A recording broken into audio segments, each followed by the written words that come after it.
मानुषी संवाद में आप सबका स्वागत है। Welcome to this edition of Manushi संवाद।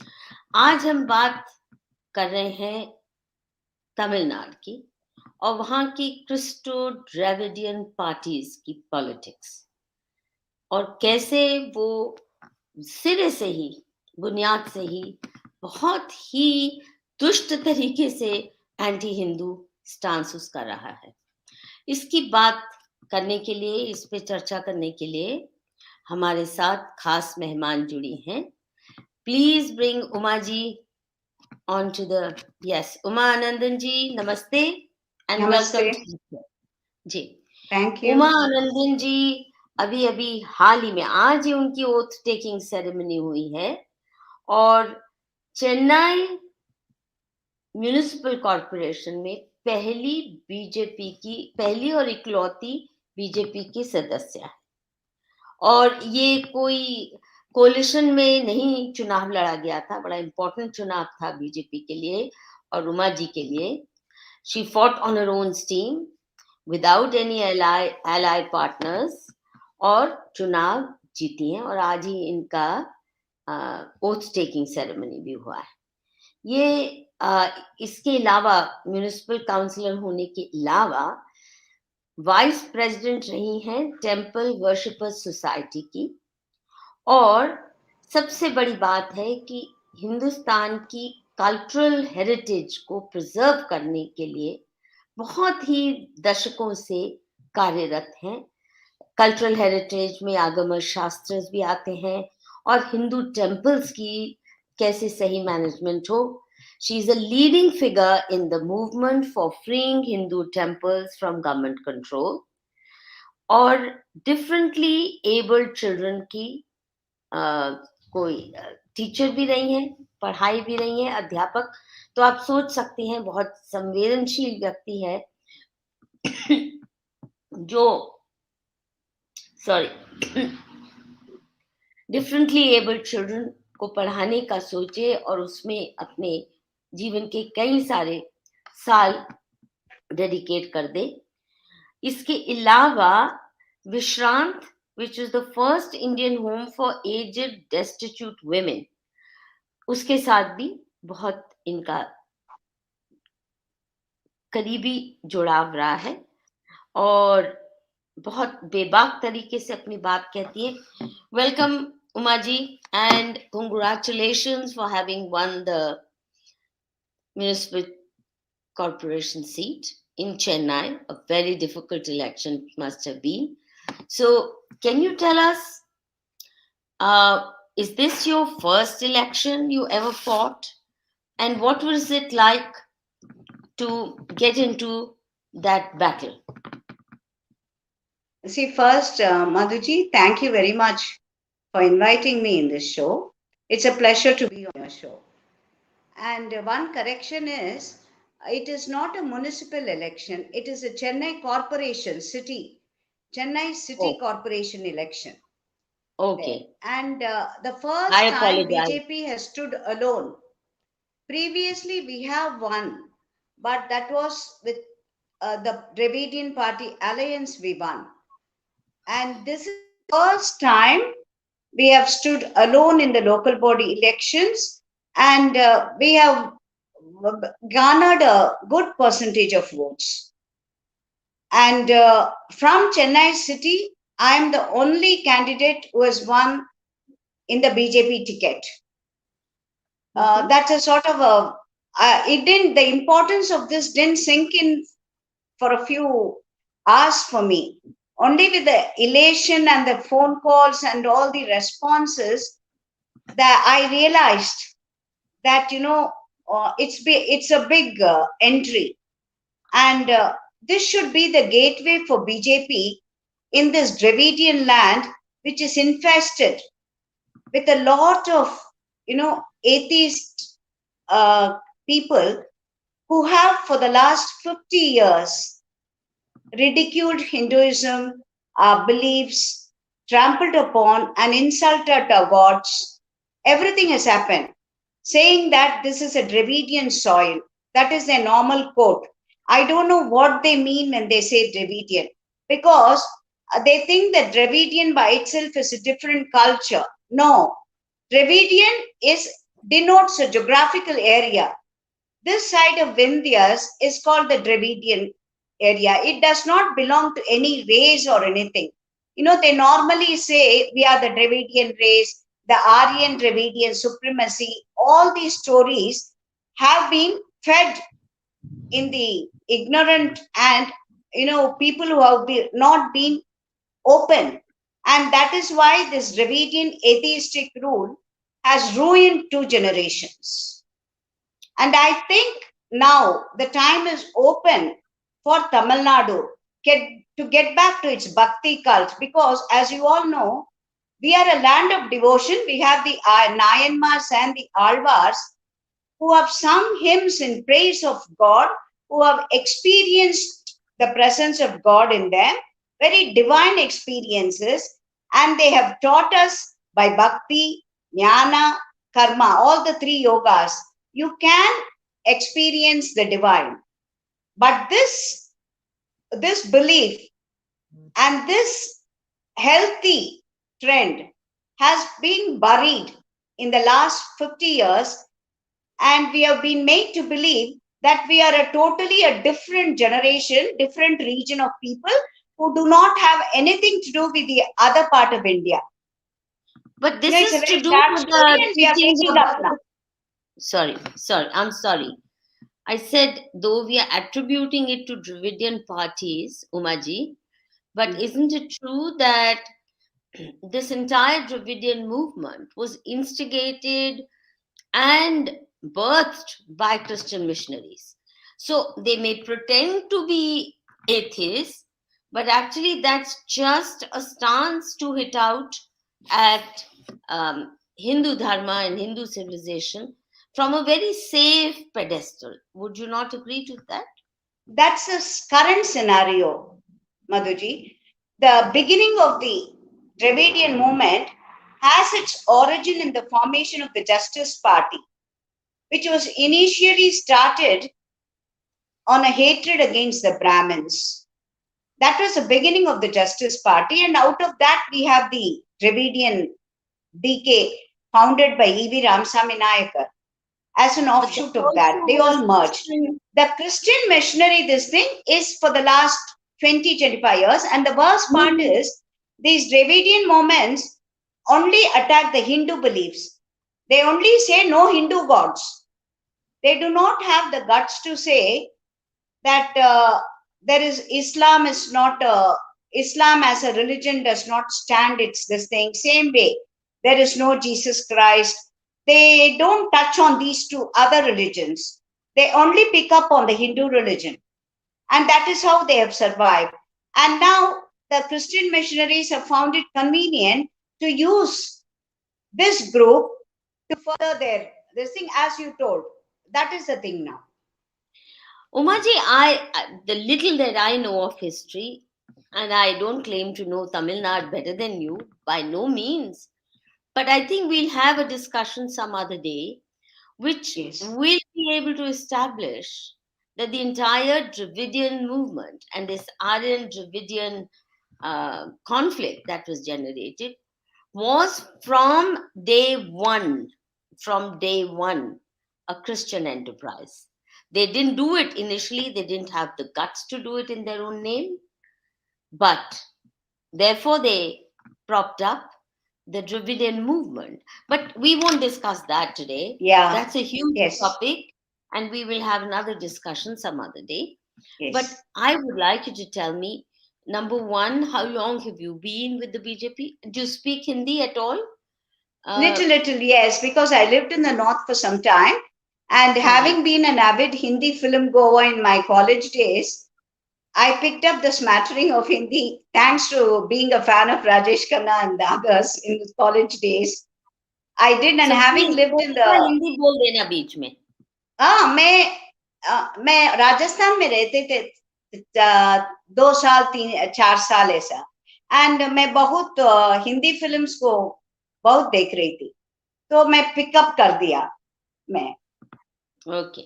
Anyway, talk as you feel comfortable. What I'd like you to tell me is, When did you enter politics? That you've been a social activist, a cultural activist is clear from your biography. But how long have you been with the BJP? And how did you get into electoral politics? Is this the first election you fought? Yes, this is the first election. But in 2016, the same election, that was the year it was due, the local body elections, when Ms. Jayalalitha, the then CM of Tamil Nadu, was in the hospital. So it was at this time, this election was supposed to be held, and I was nominated by the BJP as a candidate for the same ward. So I had filed my nomination even then in 2016. But the DMK party and the rest had gone to court saying that certain rules were not followed by the then ruling Edappadi Palanichami government. So they got a stay. And the stay has been extended up now. Finally, the court had to give them an ultimatum that you have to hold elections. Imagine the corporation, the municipality, nothing was there right from 2011 was the last year held. After that, a gap of 10 years. And I have been in the BJP for quite long. It may surprise you to know that I come from a Congress family, a political background. One of my uncles was a 3 times Rajya Sabha MP during the time of Jawaharlal Nehru, Moraji Desai, and Indira Gandhi, and all that. And my father also, a freedom fighter and associated with the Tamil Nadu Congress. All of them were in the Congress, but I got drawn by the BJP ideals because initially mine has been a privileged background, a convent upbringing with exposure to all the Christian beliefs and all that you spoke about. So I had no this thing about being a Hindu, the pride of being a Hindu and all that. My world revolved around bestsellers, English bestsellers only, and learning about British history, French history, American history.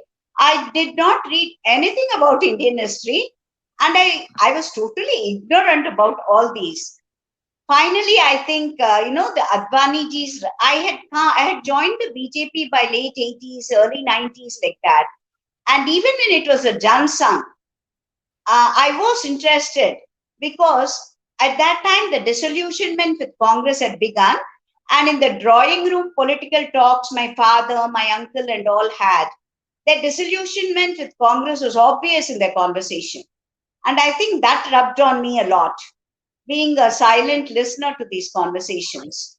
And finally, Advaniji's Rath Yatra and, learning about Maharani Sindhya, Murli Manohar Joshi, all that, it made me then realize that this is the party for the country. Because by then I had gone into the Hindutva mode.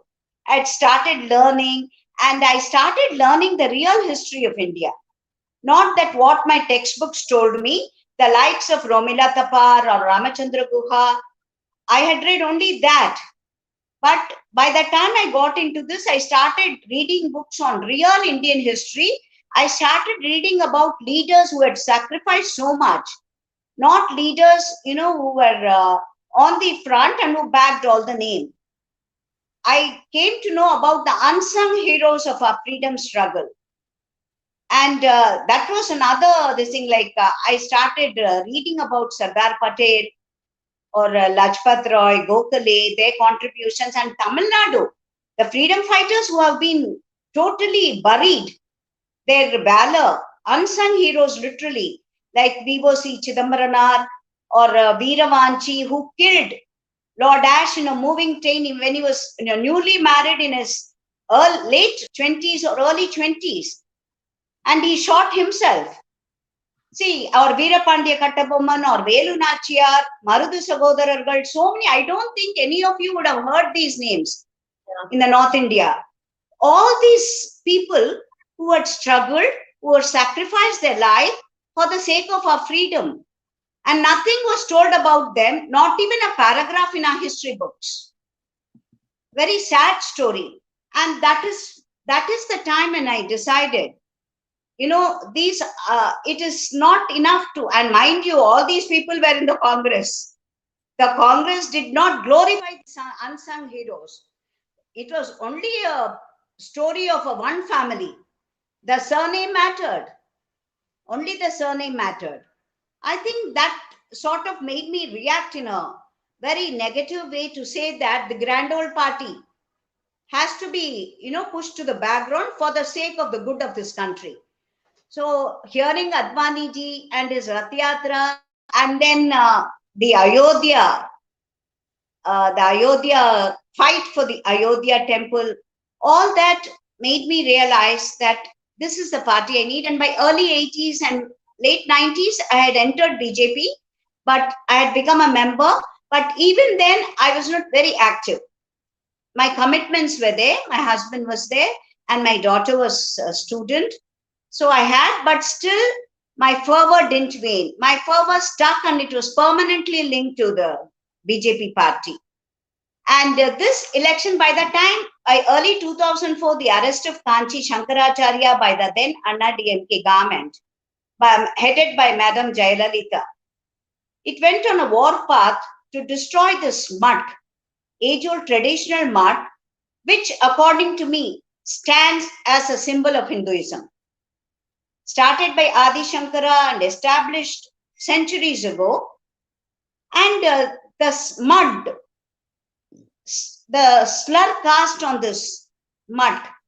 And I still remember NDTV was the only channel at that time, the English channel, in 2004. And I still remember the likes of Barkadat, Rajdeep Sardesai, and I don't remember the rest, talking about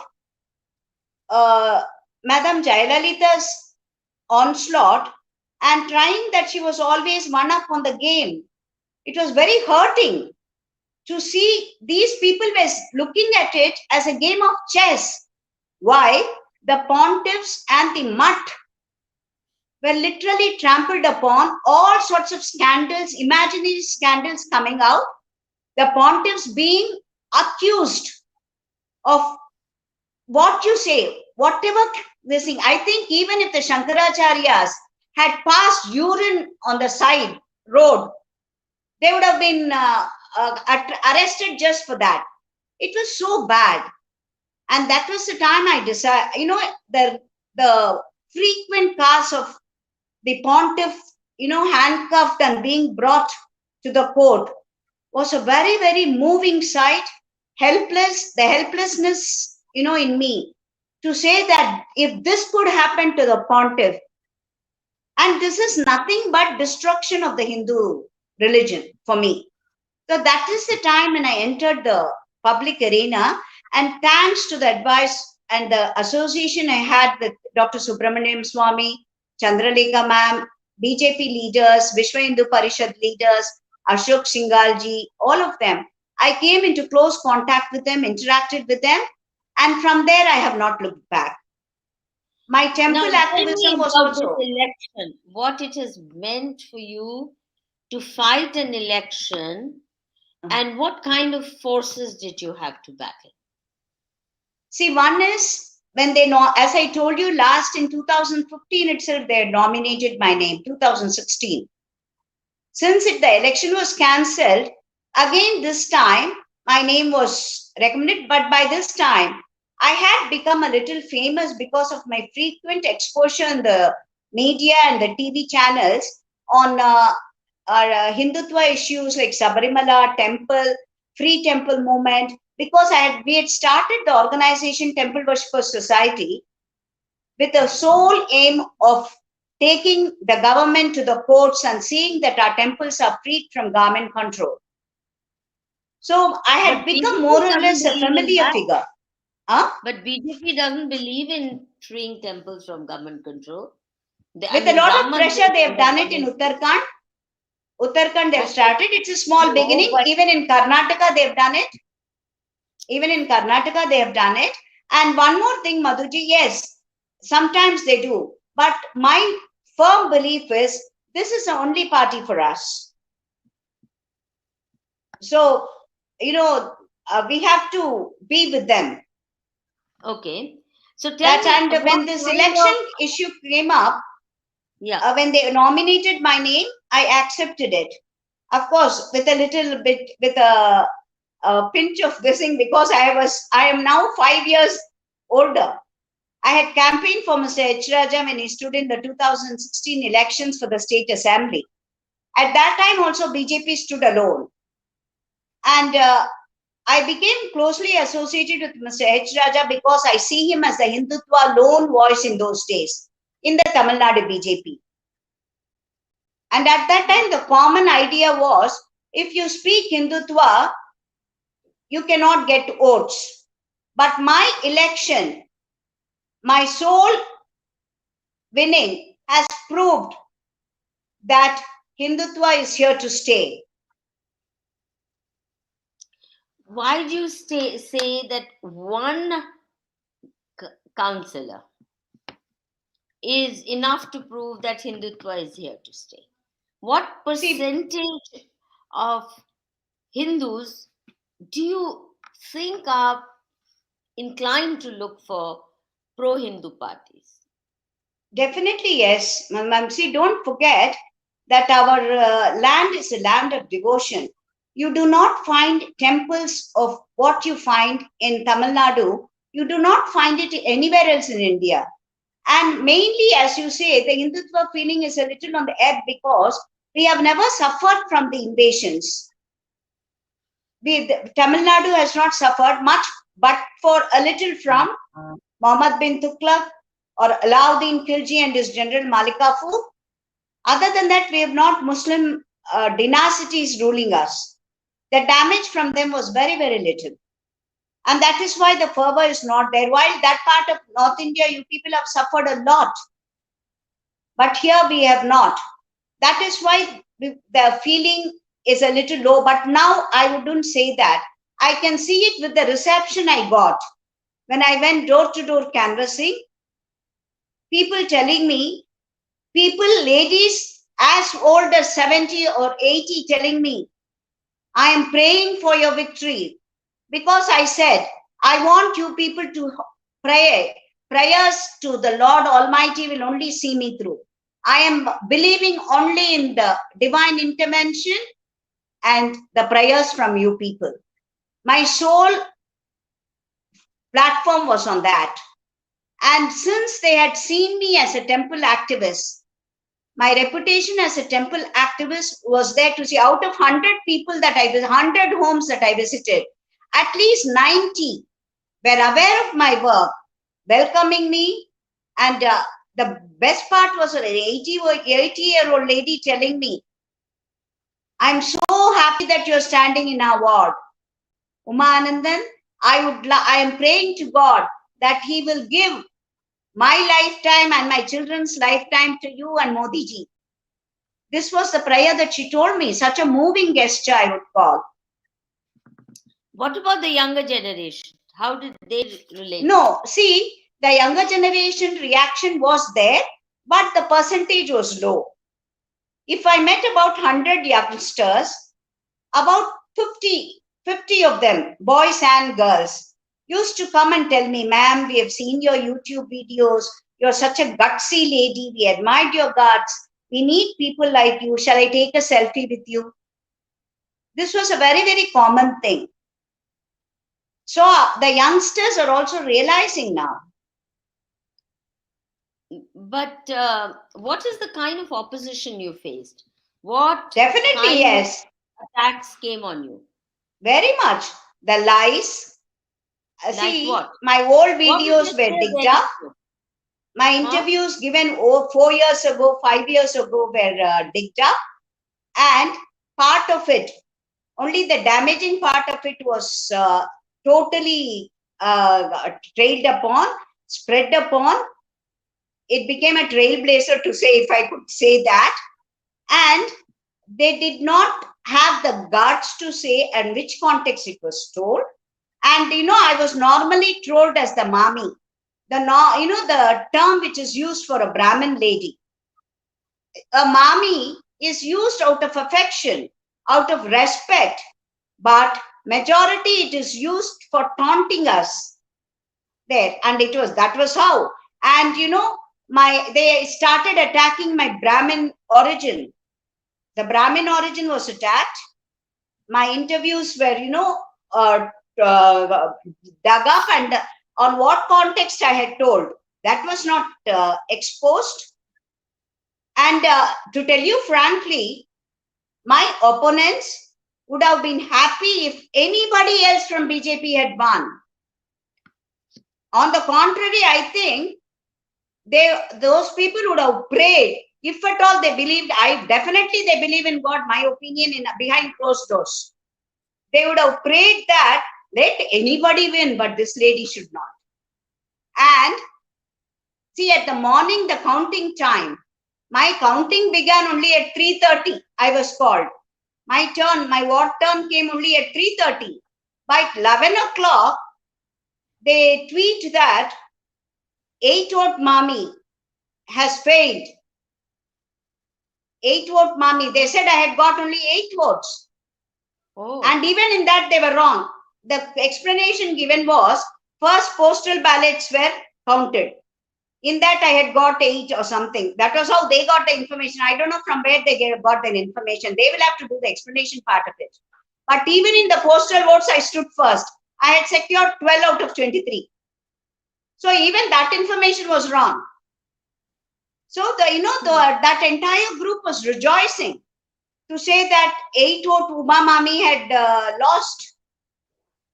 So at the end at 5:30, when the voting, when at 3:30 I entered the counting room, and by 4:45 the counting was over. I had got about 5,500 odd votes out of 12,802 votes. My main opponent, the Congress and the Anna-DMK, had lost their deposit also. What are they going to tell me for the 8 votes that they were trolling upon? And they did not even have the courtesy to apologize for this lie in the social media. And I don't expect it, because as for this thing, I know what their standard is and I'm used to it. It doesn't bother me. How many candidates did BJP field in this election? Out of how many seats? See, they had in Chennai alone, I think they had fielded about 150 above candidates. And only one? Yes, I'm the only one from Chennai city.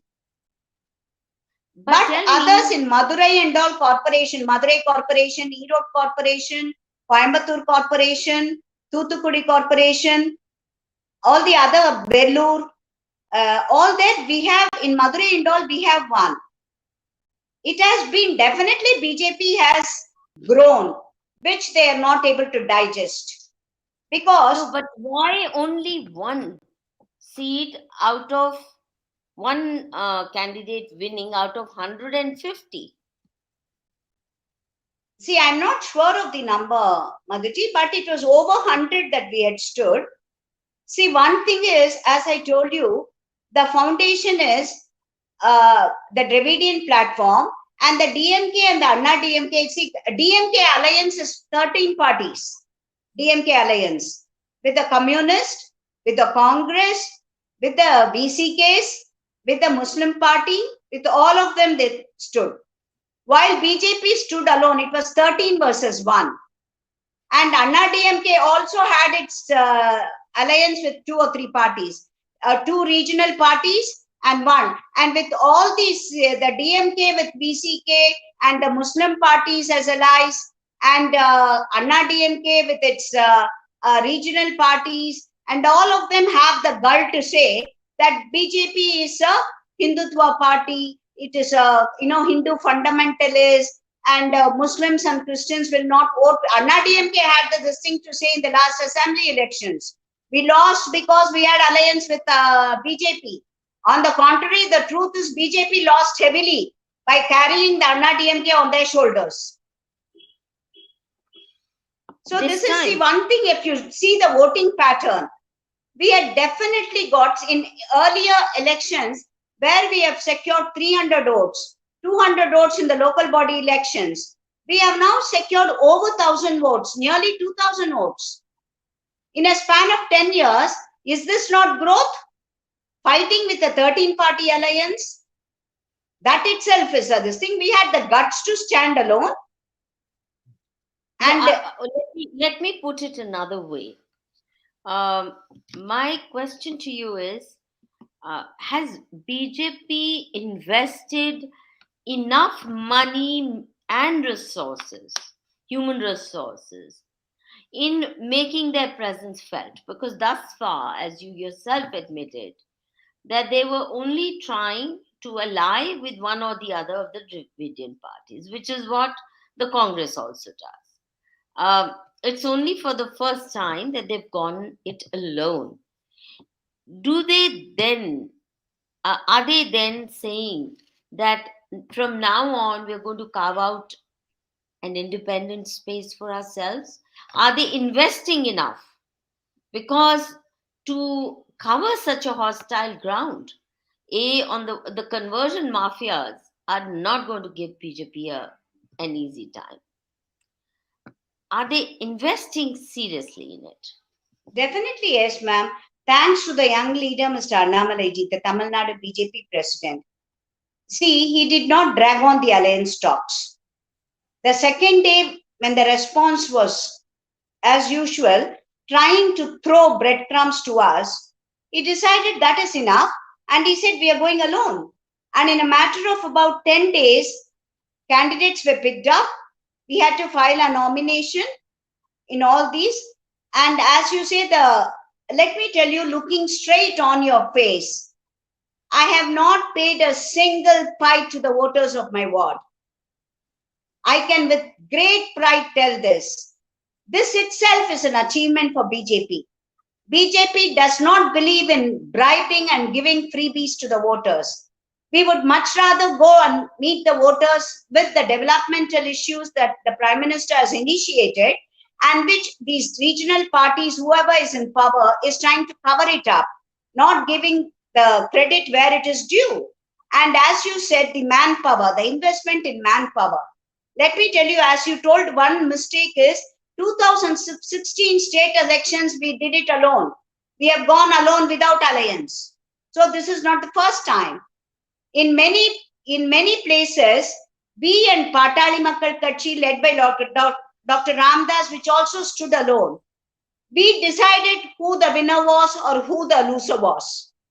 In 90 constituencies in 2016, and the winning margin was very, very minimum. So I think that by itself shows how we have grown. And about investment in manpower, let me tell you, yes, you were right. In early 80s, in early 90s, when we used to call for all the women members team for a meeting in Kamalalayam, the headquarters of BJP, hardly 15 of us, 20 of us from the entire Tamil Nadu will be there. That was our strength.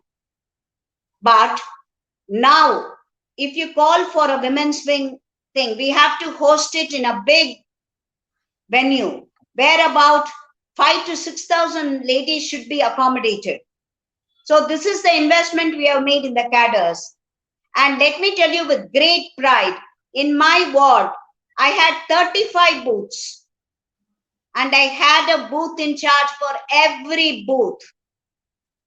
And I visited the booths 4 times to 5 times that particular day when the voting went on, to say that there was no ringing, and I was frequently getting the details. I myself personally visited my booth in charges, got the details from them, where all we were getting the lesser votes, the vote percentage margin, all that. So definitely we are growing. It is not that today we have, as you told, one makes a difference in Chennai city because the Dravidian parties consider this Chennai city as their fortress. But now, in Mr. Annamalai's words, we have made a hole in the pot or even in the fort. So this victory of mine should open the doors for the more victories in the coming years, and I am very confident about it. Okay, now let me ask you another question. Since they've dubbed BJP as a Hindutva party and their propaganda, even with somebody like Narendra Modi, who is trying his best, who is bending himself backward to convince them that he stands for Sabka Vikas, Sabka Saath, Sabka Vishwas, but they're not going to let go of their hostility and their determination to paint him in the colors of Hindu fascism. It's so absurd, it's ugly, it's stupid, it's a lie, but they do it. They do it all the time. Now, what I want to know is, when you went campaigning, did Yes. you focus mainly on Hindu voters, or did you actually try to reach out to Muslim and Christians also? What I percentage did. of voters in your constituency are Hindu, and what percentage are Christian and Muslim? See, as you said, yes, it's a majority Hindu population, with about 150 to 200 families of Muslim families, and less than that Christian families. But there is a particular tenement area where you have more Christian voters. So, but about 40 to 45% of Hindus in my area. It is actually it has a big ambience and ethos on our Hindu. There are institutions which have stood as a symbol of our tradition and culture, like the Ram Samaj.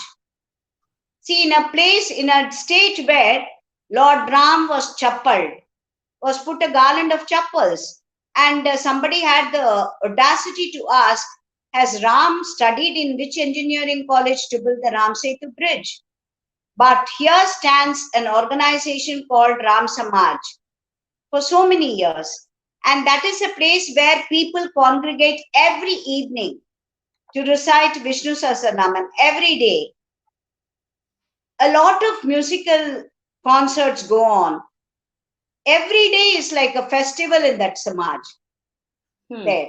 So, as you said, I did reach out, and this thing was, people were aware of Mr. Modi ji's programs, and I can quote so many of them coming and telling me, we will vote for you because we are Modi bucks.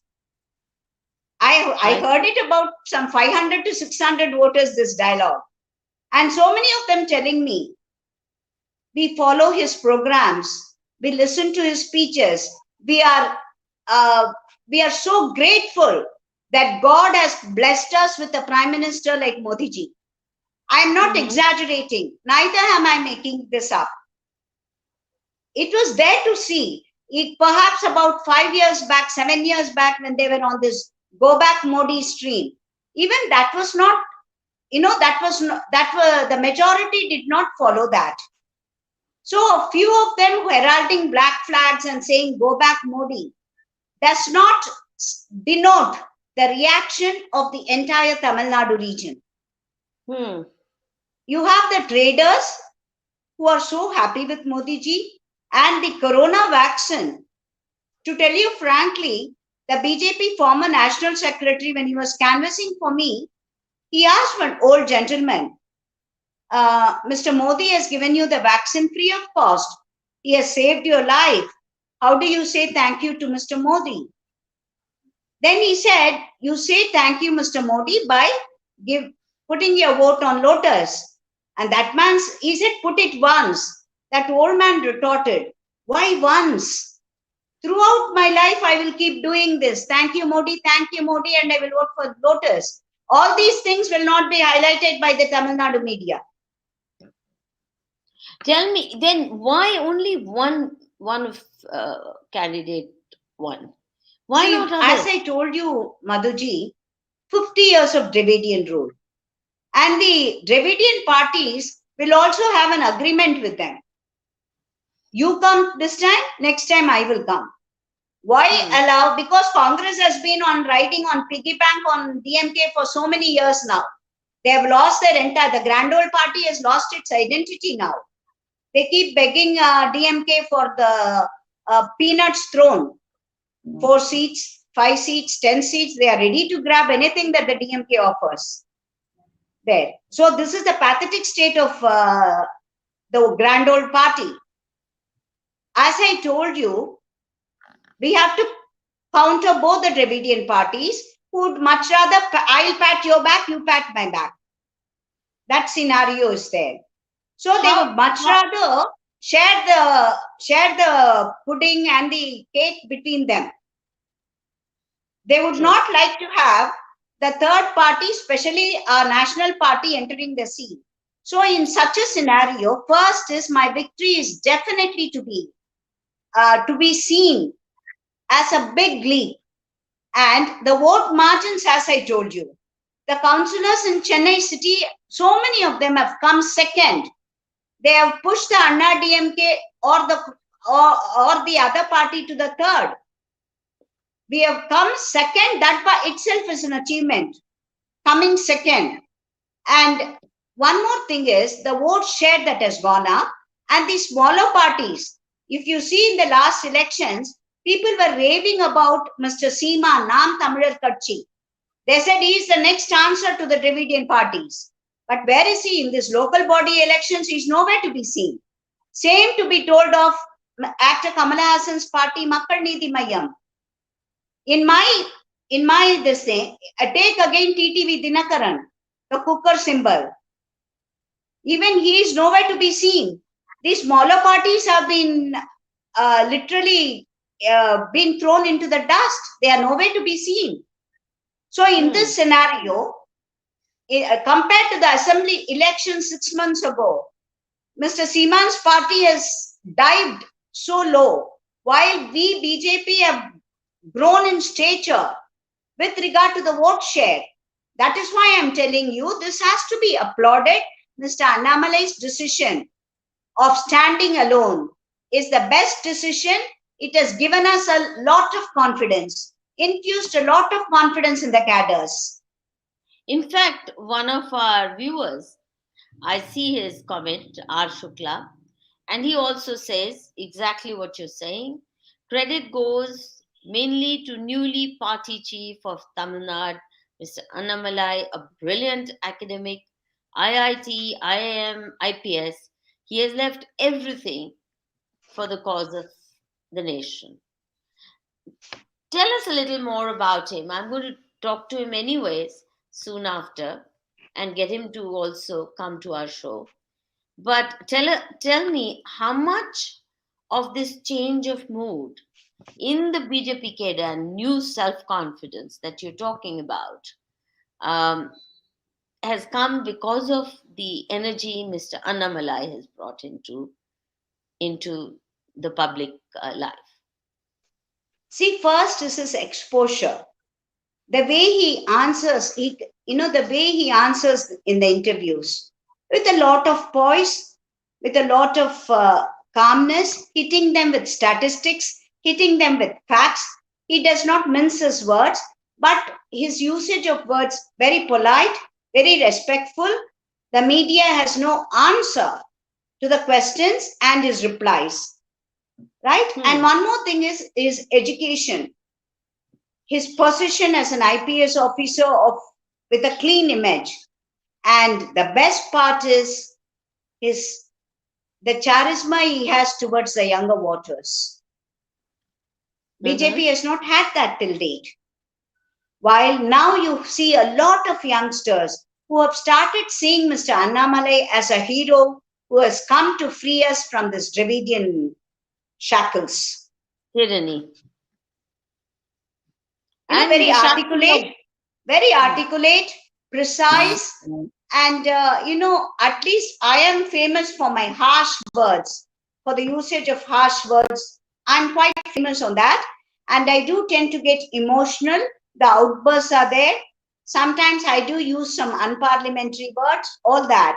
But Mr. Annamalai, who is years younger to me, who is like my son, but he conducts himself with so much of dignity, with so much of poise. So good. He is an inspiration to so many of even elders like me. I have a lot to learn from him. Wow, that's wonderful.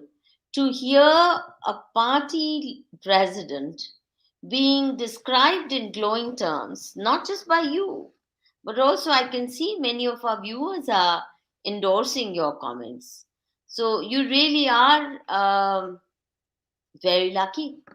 And yes. I think India is lucky that this new star has arisen in the southern horizon, and he may be another Adityanath Yogi in the making, or a Hemanta Biswa Sarma.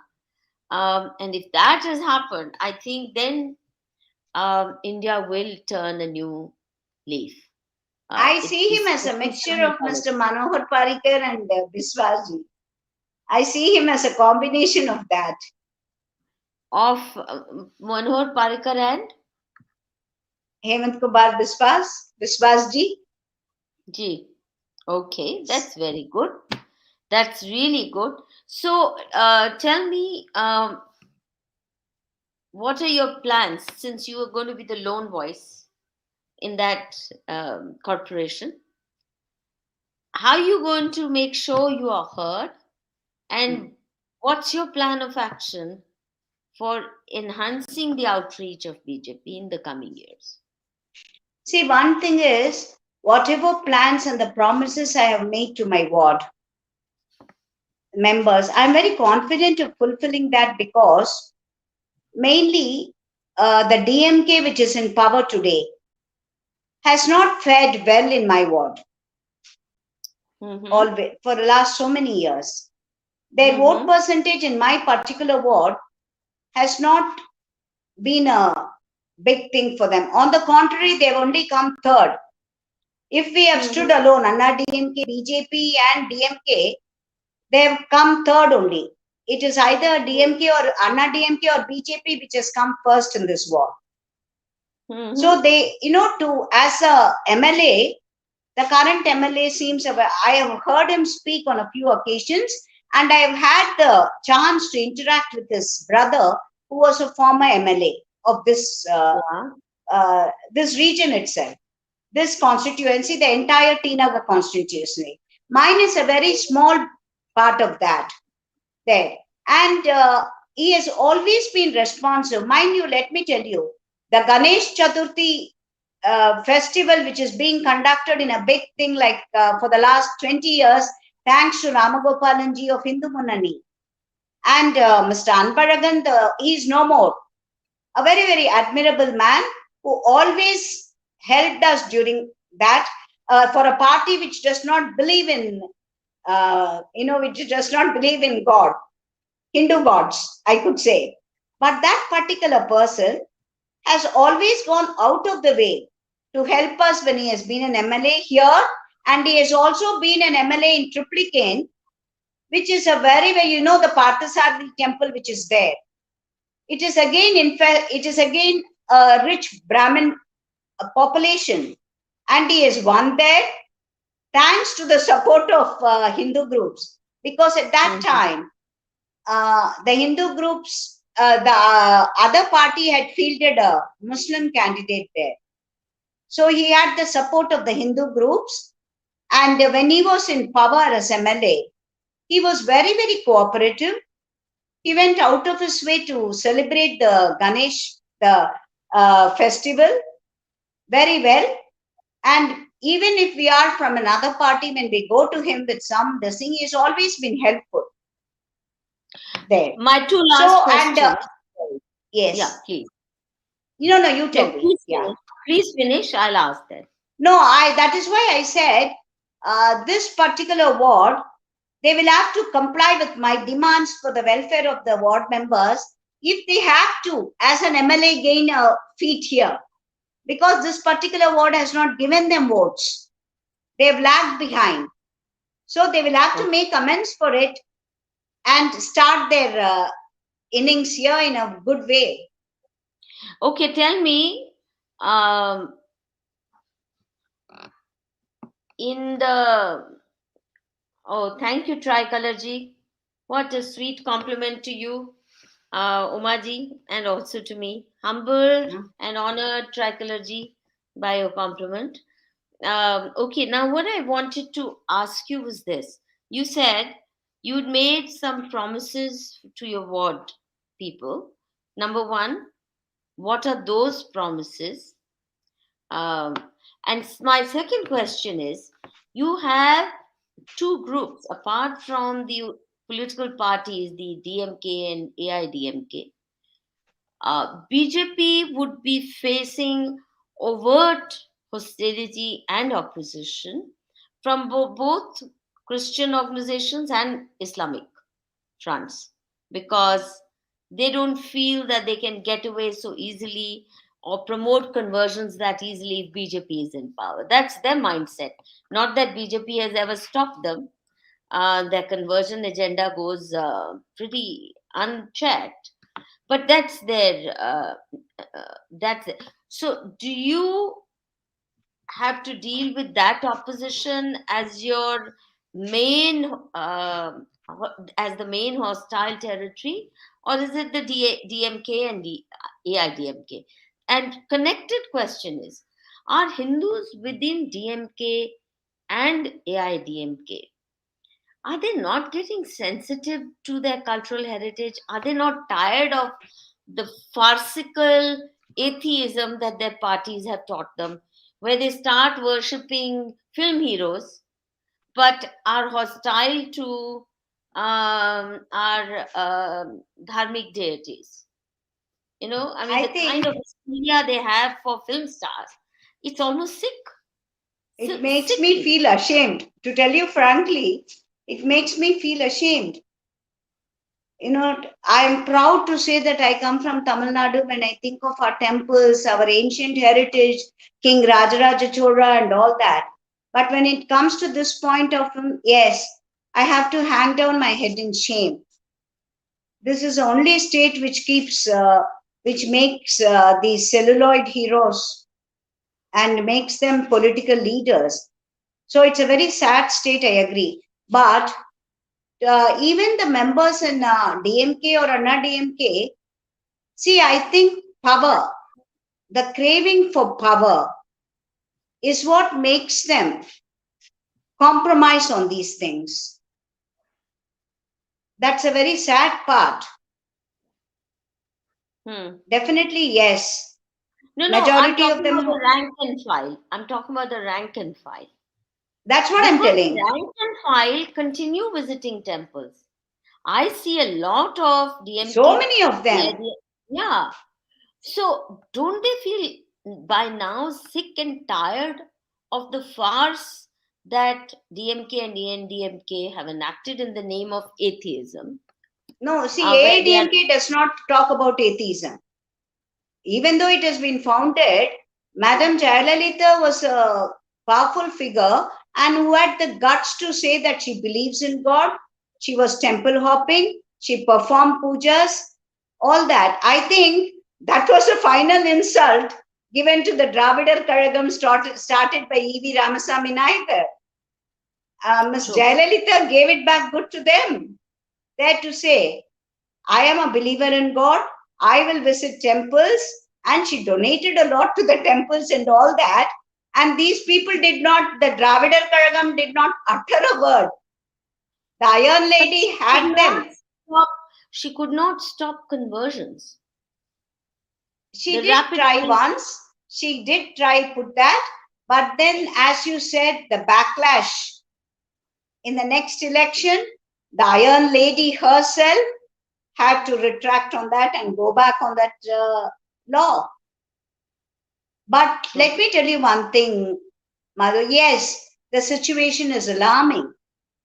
It is alarming. And we have so many of them in powerful posts who have got converted to Christianity, but they do not tell it openly. So that is another very big stumbling block for us. Yes, it is alarming. It is threatening. It is very disheartening. Yes. But then, you know, my strong belief in the gods that I worship, I feel they are testing us as to how much do we take. When are we going to? Yeah. Okay. Yeah. When are we going to react and respond and take it up in a nice way to say that we have to do it? It's not enough if I say God will come and save, quote from Bhagavad Gita. No, that time is gone for us. Two questions. One, You haven't, by the way, answered me what you promised your Yeah, ward yes. members. See, one first promise has been the problem of the rain, heavy rain, and the waters entering the premises. This particular area, now when I went for canvassing, about 400 to 500 houses in the ground floor, flats, are empty because the floodwaters entered the house, even the first floor.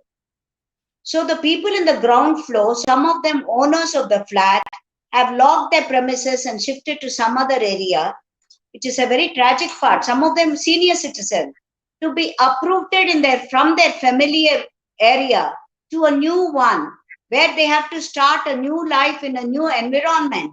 That by itself is going to be a trying one for them. And if there is a flat which has 30 residents, only 10 to 12 flats are occupied. The rest of them are vacated and gone. So I have promised them. The first thing, at least, every day when I went, at least 100 people will ask me, will you please give us relief from the rainwaters flooding our houses? And second is the floodwaters and the sewage water mixing, the health hazards, the mosquito menace, all these are interconnected. So I have promised them that my top and my priority list is this, to tackle this, and I cannot do it alone. I need the experts from that particular field, water management, and also need the cooperation of the residents. They've all promised me that from their end, whatever they can, they're going to give. And I have asked them to identify 2 or 3 people from each street, get them as the representative. I would like to organize street sabhas, I've said, instead of gram sabhas. A street sabha with about 3 of their volunteers selected by them. And they will interact with me and the experts to say how fast we can get rid of this problem, solve this problem. And I am very confident the next monsoon, by October, November, these people do not need to fear when the clouds get darker. Umaji, you may. And the next, I also promised them about a library in their area. And also I would like to have speakers of repute, motivational speakers, to address the youngsters there and guide them about their future occupation, future prospects, education, everything. Motivational speakers, and also start some coaching centers for NEET, IAS, and the joint entrance examination. I did my master's in social work from here. I did not complete it, of course. So my connection with the NGOs is quite strong even now. So with the help of the NGOs, I would like to start on this for the youngsters, motivate them in the right direction. NGOs is for me a bad word, because yeah, that's why I was a little hesitant. But then we do have a word in Tamil, but you may not understand that. No, I will make my best efforts to understand, because NGOs are, in my mind, linked to break up India forces, funded by foreign donor agents. Yes, very much. This is not our word, and that whole world of activism is absolutely poisonous. So please use your local. See, my NGOs are all Indian in origin, known to me. Philanthropists who are running then call them by some other name. Please don't give them such a bad name. I'll tell you, Samuga Arvalar we call. Samuga Tondu Niruvanangal. Yes, call them whatever. Don't call them NGOs. The government will call them NGOs because their vocabulary has been forced on them. But please, it's an insulting term. I will keep it in my mind. Yeah, next time I'll keep this in my mind. Yeah. Certainly. Now, last 2 questions and quick response. Yes. You said you studied in a convent school and you were typically anglicized youngster, interested in French literature, English literature, etc., etc. My question is, are your children or grandchildren still going to missionary schools, or have you given them a new stream of education, which No, is see, to less? tell you frankly, I have only a daughter. Second question. Yes. Or if you had it, would you tell your relatives to not send their kids to schools that deracinate, which is missionary schools? Secondly, as you well know, last time the Pope came to India, he said it on Indian soil. He made a very insulting, provocative statement on the Indian soil that the next century, namely 21st century, is going to be the century of harvesting Hindu souls. So, like Mission Ghazwain, this is the Christian version, and they have planned very meticulously where all they're going to plant churches and which are the communities to be converted. Now, recently, Modi ji has given a special invitation to the Pope to visit India. Don't you think it would legitimize further? Why should we be inviting the Pope if he represents or he backs break up India forces? See, for the first question, yes, my daughter was also in a convent school, but she's not married. So I do not have grandkids. But all the other, my sisters, children, the other children in the family and all of them. Now, see, at that time, we did not have much of the Hindu schools also. But now we have a lot of Hindu schools which teach us about our scriptures, our ethos, our the importance of our traditions, beliefs, and all that. There are schools dime a dozen in Chennai itself now, and majority of them are very much in demand that way. So it is very promising. It's a very promising situation, I would call. And coming to the invitation that Mr. Modi ji has given to the Pope, I would like to say that as the Prime Minister of a country, and mind you, underline the word secular country there.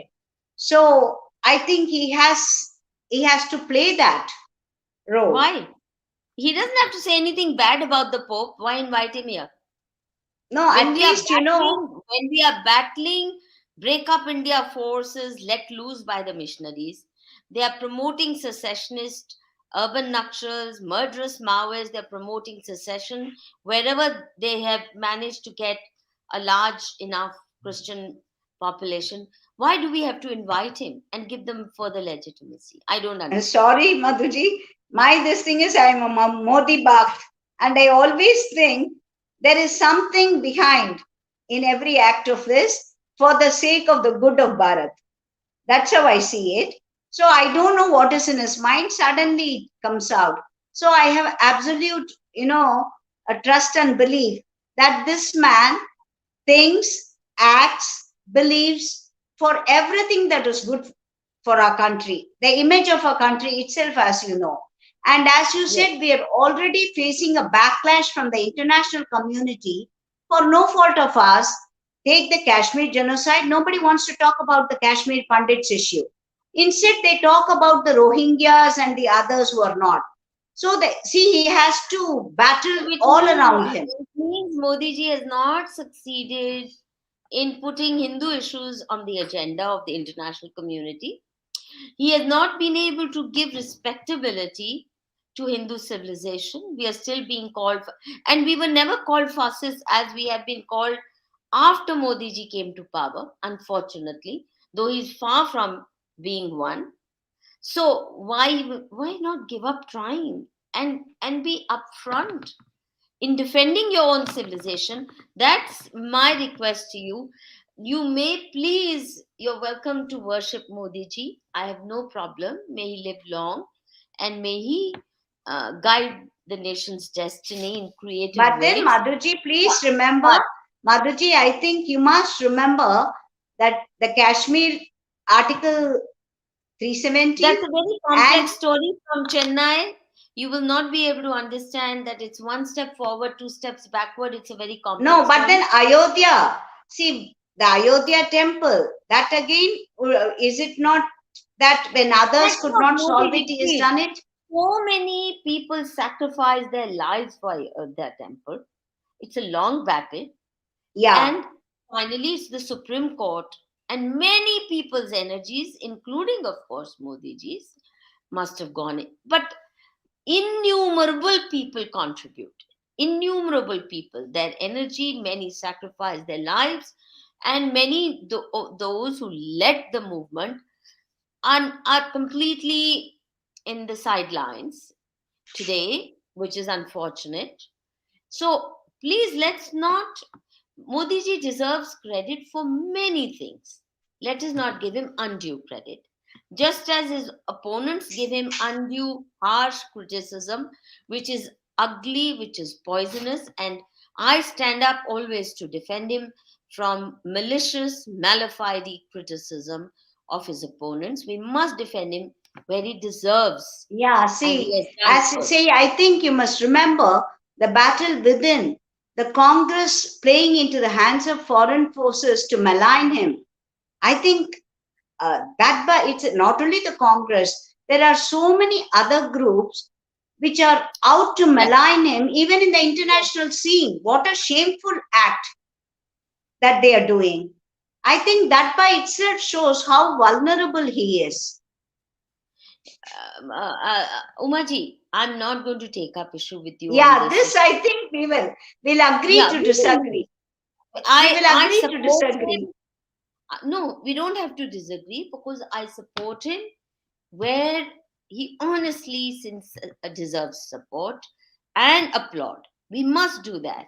But there are places and there are points where Modi ji also fails or slips, whatever his compulsions, and we must be aware of them. We must not become blind, which is not to say that we become blind in opposition either, but we must be vigilant. We do that even with our deities, you know. भगवान राम को बाकी सब ठीक है पर अग्नि परीक्षा नहीं माफ होती है, मर्यादा पुरुषोत्तम को भी नहीं माफ होती है. तो हमारे हिंदू धर्म में तो हम अपने इष्ट देव के साथ भी संवाद करते हैं, उनको भी बताते हैं ये बात नहीं चलेगी, ये हमें स्वीकार नहीं है. जैसा हुआ है आप देखिए ना, अग्नि परीक्षा को लेकर या ऐसी और भी कुछ एक बातों को लेकर. तो इसी किस्म से किसी भी अच्छे से अच्छे नेता को भी मुझे लगता है क्रिटिकली इवैल्यूएट करना बहुत जरूरी है. उनके स्ट्रॉन्ग पॉइंट्स को समझना और उनके वीक पॉइंट्स को एक्नॉलेज करना. ऐसे आंख बंद करने से वो डिसअपियर नहीं हो जाएंगे, ताकि उनको सही फीडबैक मिल सके. हमारे लीडर्स को ईमानदार फीडबैक मिलना चाहिए उनके सपोर्टर्स द्वारा. No, अगर Madhu उनके ji, see, my supporters point ईमानदार is, feedback नहीं देंगे, no, तो my फिर point is that the choice is between the devils who are totally painted black and Modi ji. So this is the but we are not choice. talking about those devils. Uma ji, No, we are not that's talking what the comparison is like that, no? That is why. No. I'm saying That we is are why. not to choose. That's not a choice. Congress for me is not a choice. DMK for me is not a choice. And so I'm saying I'm not even considering them. It becomes a choice. We are forced to take a choice at certain situations, and so that is when we decide he is the choice for us. Let us not give in to the devils. You choose him, but you know his strong points, and also be aware where slips occur, either intentionally or due to some compulsions. I'm saying, I think with your contacts, you can do that in private with him, or through the proper channels to reach his ears. No, that's not the point. I think honest feedback from supporters. Well, I consider myself a well-wisher of anyone who stands up in defense of Hindu civilization and our heritage and wishes to protect India from its enemies.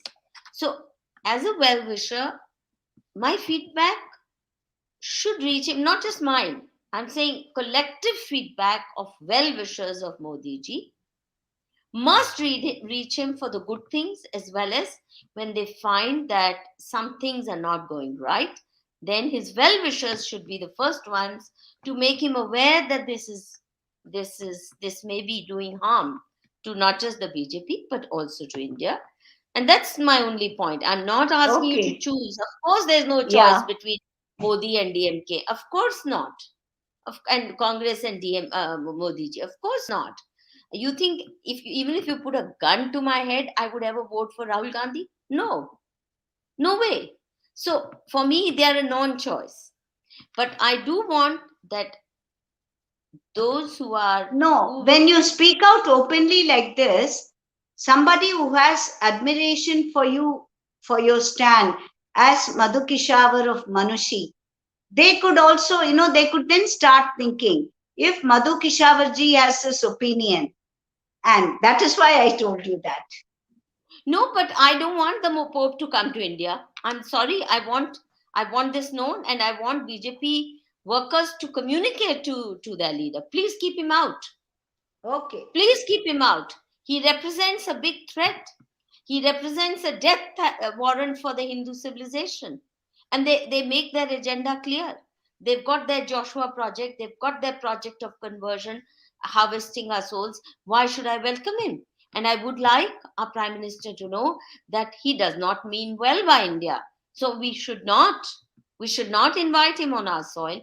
That is, after all, Modi ji was denied, or they pretended to deny visa to him in so many countries.